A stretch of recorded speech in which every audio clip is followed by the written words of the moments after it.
Good morning, and thank you everybody for joining us for the May Enterprise Risk Management Toolbox webinar.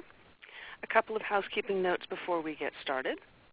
If you've dialed in by phone but have not yet logged in by computer and you'd like to see the slides that will be displayed during the webinar, please point your web browser to readytalk.com. In the box where it says Join a Meeting, enter the same access code that you used to join the call, 987-9821. Please stay aware of the level of background noise in your area. We're leaving the phone lines open, so if it becomes noisy where you are, please put your phone on mute. If you're called away from the phone, please do not put your phone on hold, as that will cause your hold music to be transmitted to everybody else on the call. If you need to leave, you can simply hang up and then dial back in, and it won't disrupt the call when you rejoin. Again, we're leaving the phone lines open, so if you have questions, you can ask them as they come up. The chat box in the lower left corner of your screen is also available. With that, I will hand the controls over to Cheryl Lloyd. Cheryl? Good morning, everybody. This is Cheryl Lloyd, and we're going to talk about what's coming up with the Risk Summit. This is like a huge commercial for why you need to attend Risk Summit. Okay, you need this phone call. What's that? All right, I'm not sure if I caught that. All right.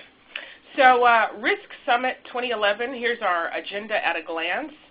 So a lot of people had some questions regarding Monday and what did that really mean. So we recognize that with travel budgets being limited, various groups of people are not able to get together and have their in-person meetings like they would have in the past. And so we are allowing opportunities for various different work groups to meet and host their meetings prior to the real kickoff of the Risk Summit. So as you can see here, registration will open from 10 to 6. Between 10 and 12, we'll have vendor and booth set up. And then at 12 o'clock, box lunches will be put outside the various different meeting rooms. When you register and check in for the conference, they'll give you a packet with a program, and it will have the location of the particular meeting room for your group. And so box lunches will be provided, and you can have your group meeting. From the email traffic that I have received already, various different groups already have full agendas for their meeting time. And so I know that there's a couple of groups that have decided they are not going to meet. I believe that's Campus Police and maybe the Risk Management Leadership Council. However, participants on the Risk Management Leadership Council are also spread out through some of the other groups. For example, there are people who will be at the Recreational and Sports Directors meeting, which is talking about camps. And there might be some of you who are in the risk world that might want to attend the Student Affairs work group. During their meeting, they're going to demo a product that will talk about the product. It's a software product to help registered student organizations set up their particular events. So lots of activity, and like I said, already kind of full agendas for the various different work groups. At 4 o'clock, we'll break for a reception.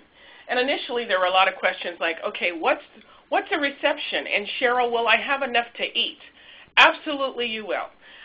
Reception is basically going to be a buffet dinner. And so how I see it happening, of course it could happen differently when we get there, but at 4 o'clock we'll all come into the room. There'll be plates distributed, and you can line up and get your food, and you can sit anywhere you would like. At around 4:30, Dr. Pitts is going to come up and give us kind of an overview of his world from academic affairs. We recently heard him speak at a town hall here at Office of the President. And since we, the folks that work in our areas, the administrative side of the house, support the academic side of the house, I thought it would be important that he come to us and tell us what his views are with regards to academia, our support of academia, and the kind of the survival of academics in light of the future budget cuts. So that's kind of the Risk Summit at a glance for that particular day, Monday, June 6th. On Tuesday, June 7th, we're going to have, as some of you who've attended Risk Summit know, always a fabulous opening session. And if I gave you all the details, of course, I would have to kill you. So you won't have all the details of the opening session, but it will always have an exciting movie clip, and it will always be themed. And so make sure to be in your seats and not to miss the opening session, which begins at 8:30. We'll take a break at 10 o'clock, and we allow half-hour breaks. We recognize that all of you who attend Risk Summit are busy folks. There's BlackBerries that need to be checked, etc. We also hope that you'll duck across the hall from the general session venue and that you will take a look at the vendor booth setups. This year, instead of being in the hallways, the vendor booths will be actually in a large conference room, and so the breaks will be served in there, and you'll get to visit the various different vendors that are bringing their products to us. After break from 10:30 to 12:30, we're going to have View from the Top. We will hear from Nate Brostrom. We'll hear from Dr. Stobo and also Wendell Brasse from UC Irvine. And so each one of them have their, Nathan will focus on kind of the working smarter. Dr. John Stobo will give us his views on the health enterprise. And Wendell Brasse has a presentation entitled Smart Labs that I think we'll all find very compelling. So you don't want to miss that. Now make sure you have a good, you eat something during your break, because that's a 2-hour session between 10:30 and 12:30, and we will start lunch at 12:30 on Tuesday, June 7th. Lunch is an hour and a half. There will be some seating outdoors, and there will be no speakers during lunch. Some of the feedback that we got from past Risk Summits is that you would like to have some of your meals without speakers so that you're able to network and talk and enjoy your lunches. So there will be some meals together with that in mind, and that lunch on Tuesday is one of those. We will have sessions that afternoon, another break, and then we will finish with sessions at 5 o'clock. We also have a reception that day from 5 to 7 or so. It will be similar to Monday's reception, where it will be like a buffet dinner. You're able to sit down with your colleagues, have a meal, and then, but there'll be no speaker, and so you'll be able to go and do other things if you wish. Wednesday, June 8th. Please note that breakfast starts at 7 a.m. on Wednesday, June 8th. And actually, I see an error here in the slide. It should go, breakfast is 7 to 8 on Wednesday, June 8th. So we'll make sure that in the printed materials that you receive when you check in, that is noted.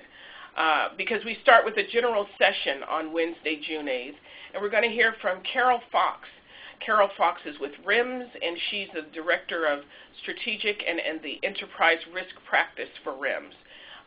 She's a trainer and specializes in enterprise risk, and so even though she will be a participant in some of the sessions that we have at the ERM track, this is an opportunity for all attendees to hear from Carol. Once again, we'll have breakout sessions from 9 to 10:30, a break, sessions by track, and then we will have an awards luncheon. We'll have brief comments from Robert Turek with IBM in the financial management, enterprise risk management arena, and then we will have our awards, and we will adjourn for the day.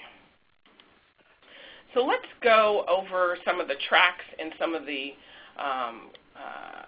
sessions that we will have in the various different tracks. As you can see, this is our 7th year. Can you believe it? Our 7th year of Risk Summit. And we started off with very narrow tracks years ago, focusing only on specific disciplines. And now we have broadened those tracks to include as much as we possibly can, because it kind of fits our theme of everyone is a risk manager. So the tracks are enterprise risk management, campus life, be smart about safety, professional, medical, and hospital risk, human capital, insurance and claims management, and emergency management continuity. So with the ERM tracks, so I'm not going to give you the presentations, but I'm going to give you some highlights of what those will be like. So for the internal panel, successes and challenges, you're going to hear from UC leaders internally about how they implement ERM and maybe some of the difficulties they've had and some of the successes they've had.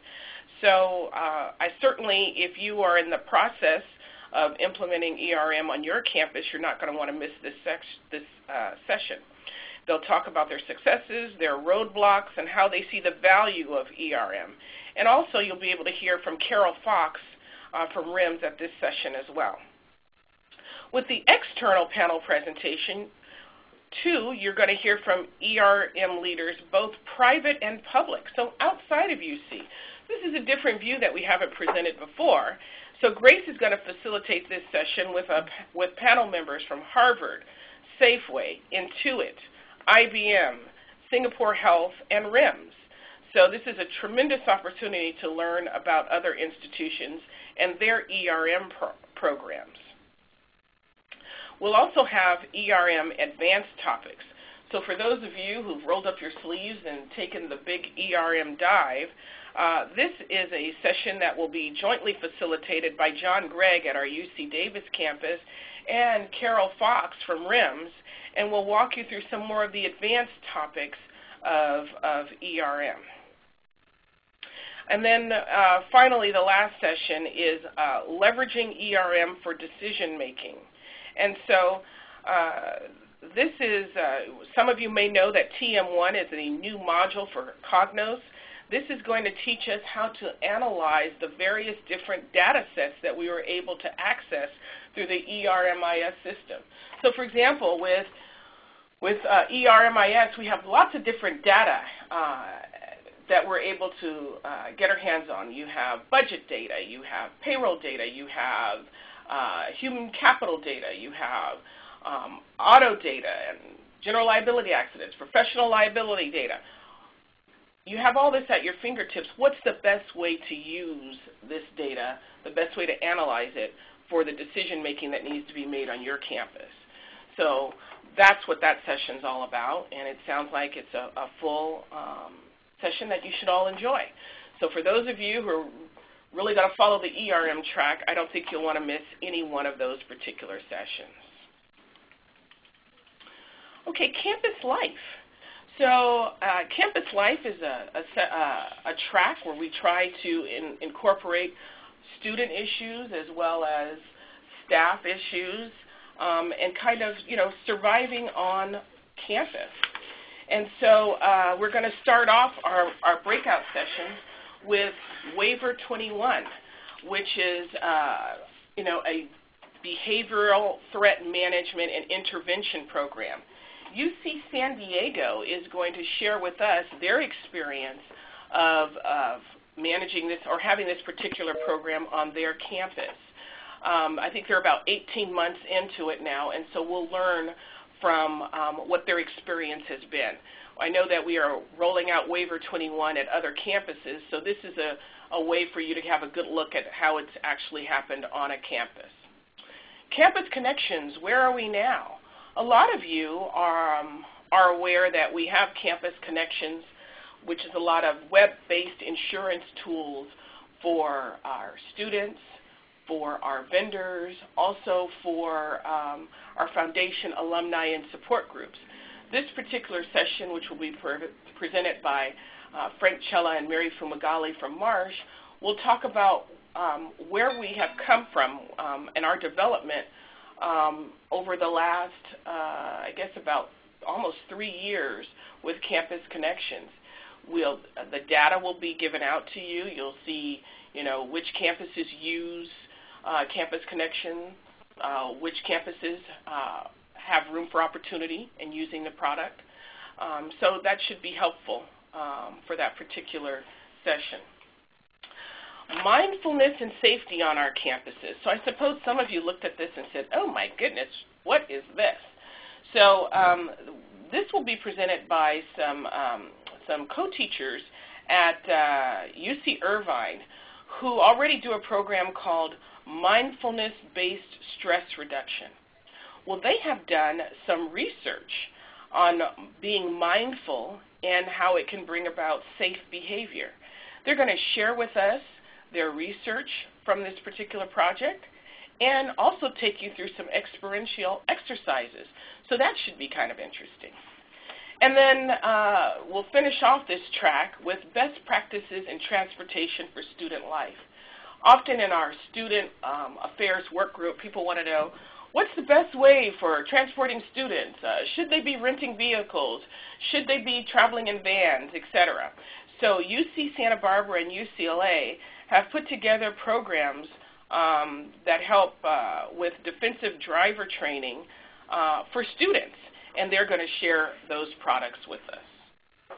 So do you have any questions so far?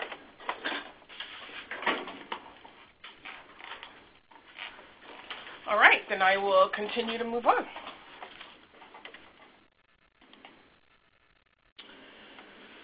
Okay, we are now at Be Smart About Safety.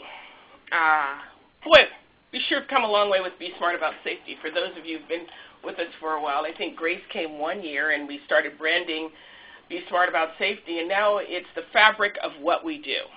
And so our first breakout session will be addressing UC's top 5 occupational injuries.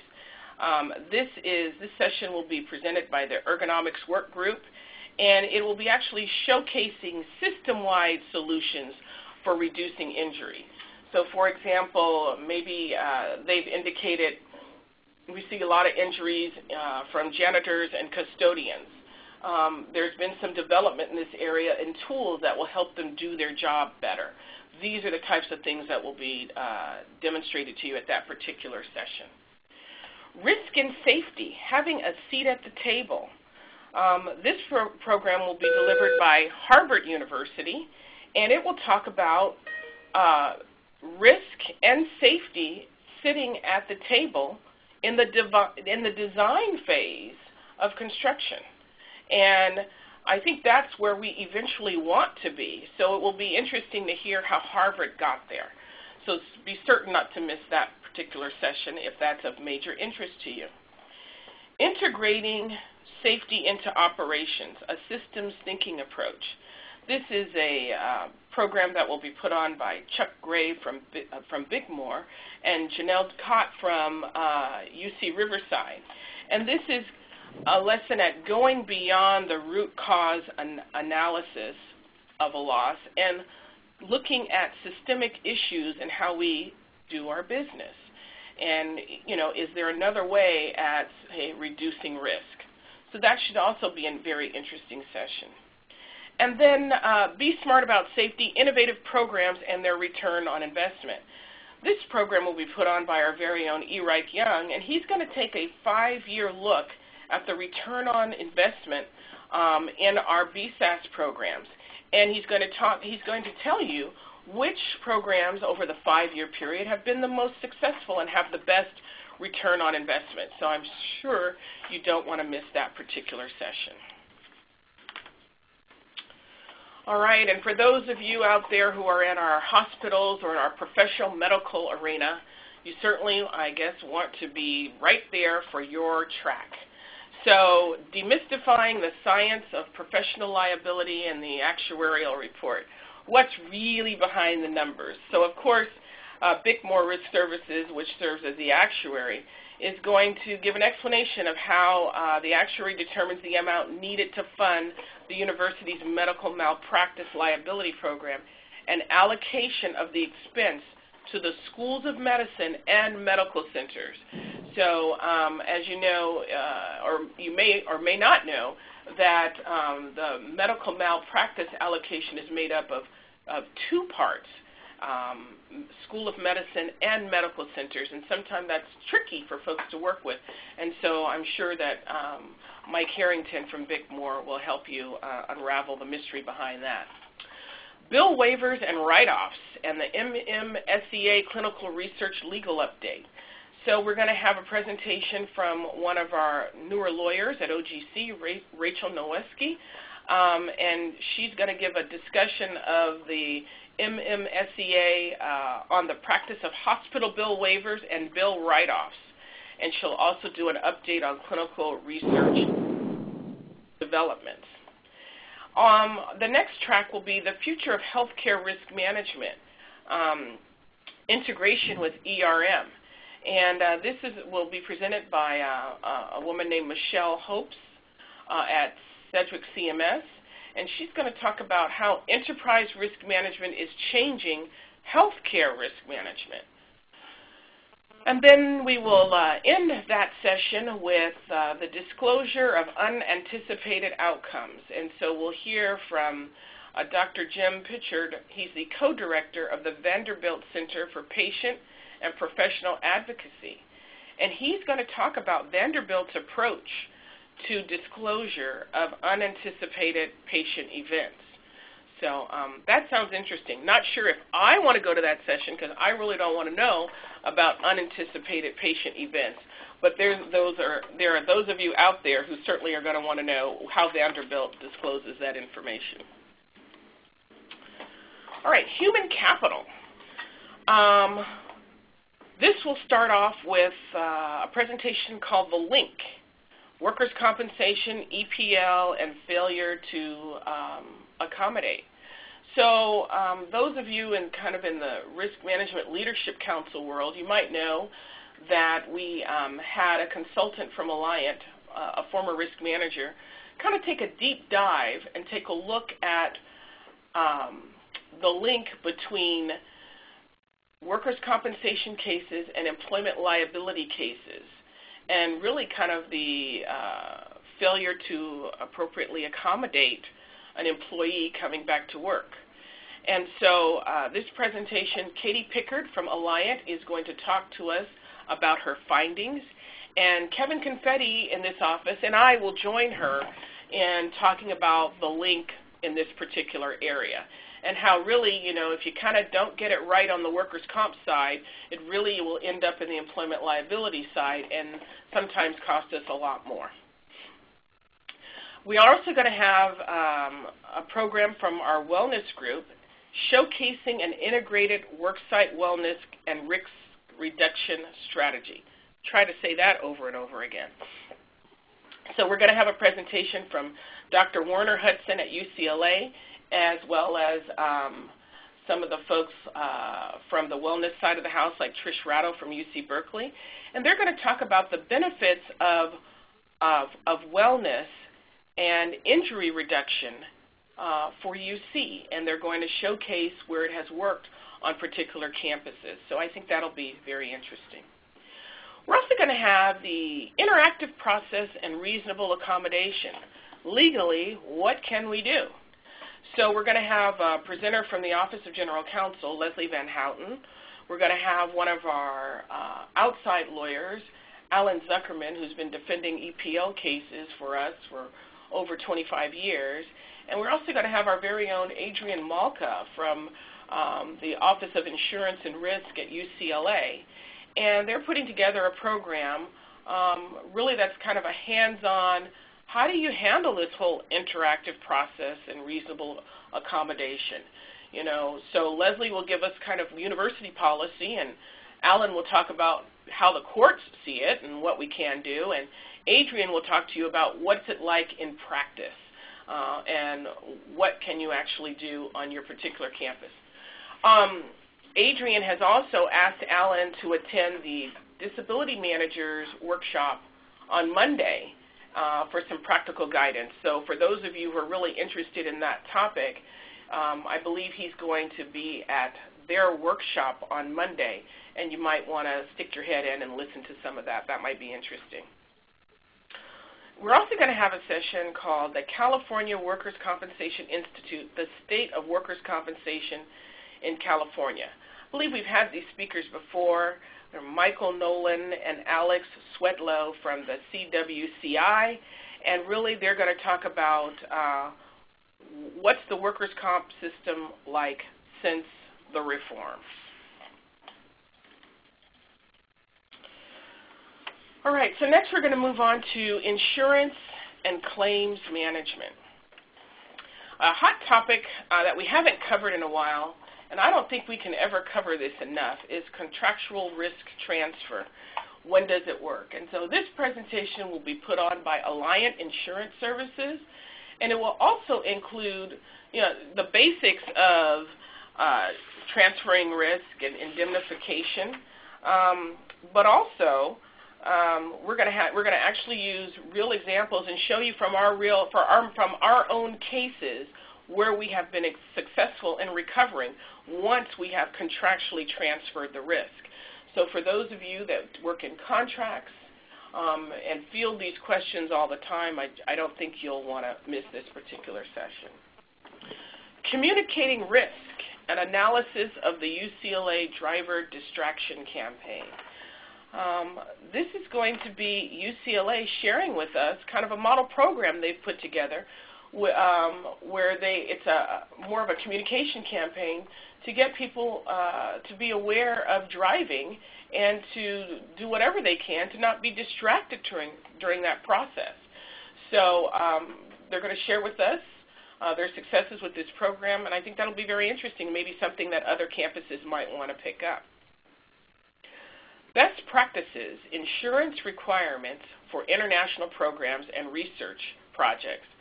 This is going to be a takeoff of a presentation that we did for UC Santa Barbara and some of their campus departments. This will be done by Bill Lipinski from Marsh, who works on our international and foreign liability insurance programs. The question has come up from many different campuses and from many different departments when you enter into agreements with international universities and you're asking them to provide you with the university's insurance requirements, what is really reasonable? How can you ask them for workers' compensation coverage when workers' compensation is really not even a term of insurance in a lot of socialized countries?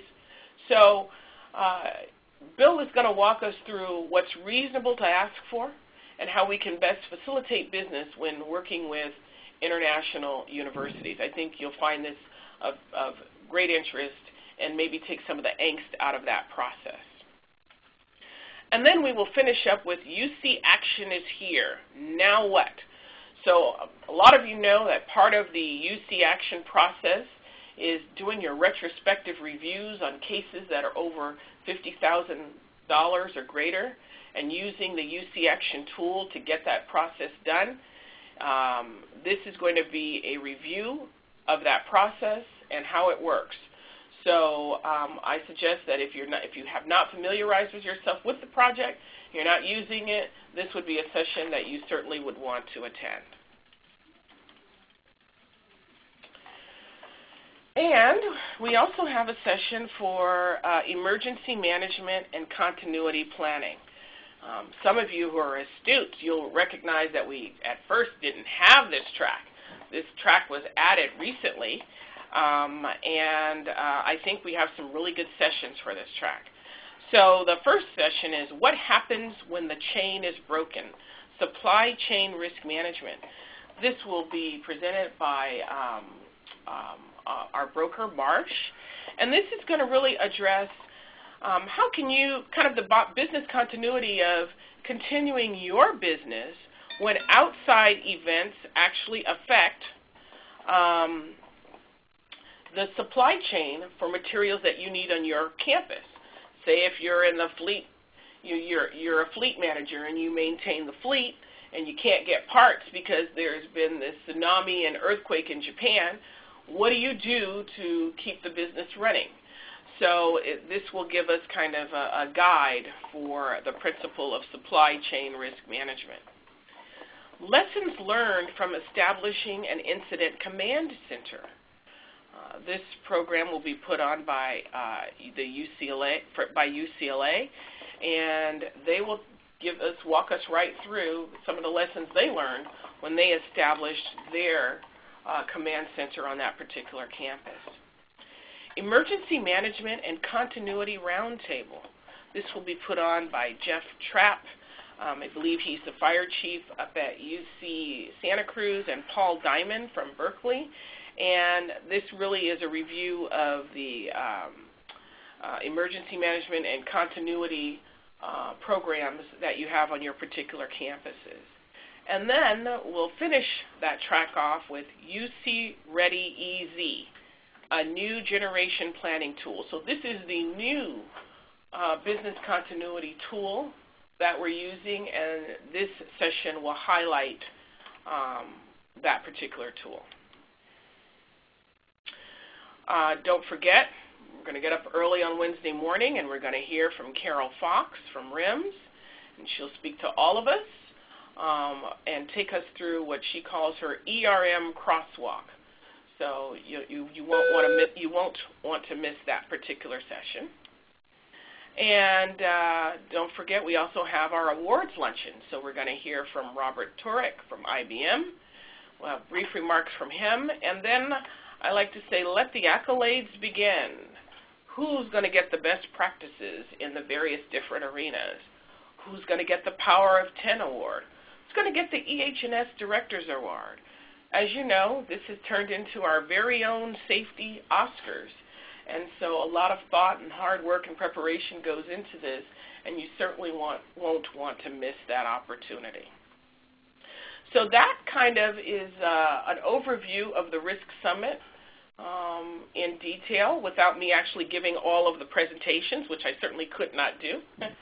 And let me address some other things that have come up. There's been some questions regarding FLAIR.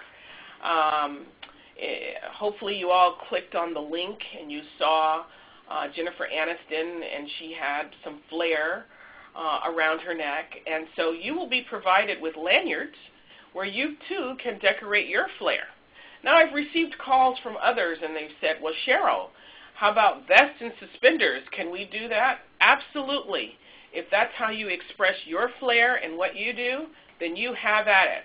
Because, you know, I tend to be more conservative. My lanyard will probably be decorated. Okay, I might do a vest. But then there are others of you, you know, I'm not naming names, but maybe Santa Cruz, that might go all out and have lots of flair everywhere. So I think from the conservative to the completely flairful, have at it. That's our fun part. At least it's not hats. You guys asked, please, Cheryl, we don't want to wear hats. You don't have to wear hats. I just want to let you know your vendors have gotten into the spirit of the flair, and they might actually help you. There might be some flair there at the Risk Summit that you'll be able to get your hands on. So I'm sure that'll be kind of fun, and it'll be great to see what creativity you bring to the table within that arena. We also asked for 2 posters from your campuses. You know, we've done this in the past. You can contact RDL about where to ship your posters if you're not bringing them with you. For those of you in Southern California, I would imagine that you're bringing your posters up, and they will most likely be displayed in the exhibit hall. So that's all I can think of. I think I've covered most things with regards to Risk Summit. Oh, of course, I can think of one more thing. The Marriott, our hotel, is absolutely sold out. So we should have up a new link today. We are using the Sheraton 4 Points, which is right near the Marriott. I believe it's right behind it, as an overflow hotel. So if you haven't booked your hotel, make sure to check the RDL website today, and they'll have the link where you can get a room at the overflow hotel. And I think I have covered just about everything that I can think of off the top of my head. Okay, I've received a question. I thought it was 2 posters maximum. We only did 1 based on this. That is just fine. You're right. It was 2 posters maximum. So 1 poster from your campus is just fine. Any other questions? The phone lines are open, if I remember Emily stating, so you can actually ask me your question. But if you chat me your question, I'll answer that too.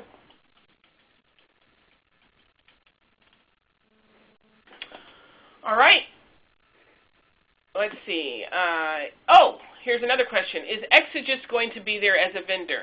Yes, Exegis will be there as a vendor. And they'll talk about, and they'll be able to display kind of all the work they've been doing with our hospital risk managers. More questions? I noticed that some of you reserved rooms before the Risk Summit and after the Risk Summit. Please be mindful that we're going to pay for June 6th and June 7th. Any other nights that you stay, you or your department will have to pick up, but you will get our same great rate.